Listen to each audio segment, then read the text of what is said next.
waad salaamay waa barashadii reeraha iyo deegaanadoodii ee maanta yaalayna soo weydiiyay waa duduble bal maanta anigu ka warrami maayo professor halkan isaguna deegaanada iyo reeraha iyo dadka si fiican kala yaqaan ayayna weydiinaynaa lajino duduble ka warrama duduble saaxiib horta waa reer Soomaaliyeed waan reer Hiraab oo Maxamed Hiraab la dhahaa waa garan waana afartii Hiraab ninka ugu yaraa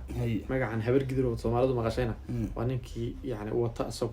waa gartay oo yani islaantii mursado gidiray la dhihi jiray waa Hiraab gidir waa ninkii soo korisay way ma garanaysaa waan reer taariikh dheer loo xataa gabayo uu sayidku u tiriyay baa jirtay ha deegan ahaan waxay degan ceel buur deeganka la yiraahdo iyo xin dheeray way deegan badan bay degan ganacsiga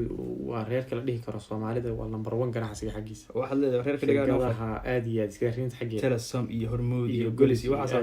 intooda waxa kamid hal inay leeyina waa madaxdayga ma dhexdooda la kala ilaaliyaa dowladda dhexdiisa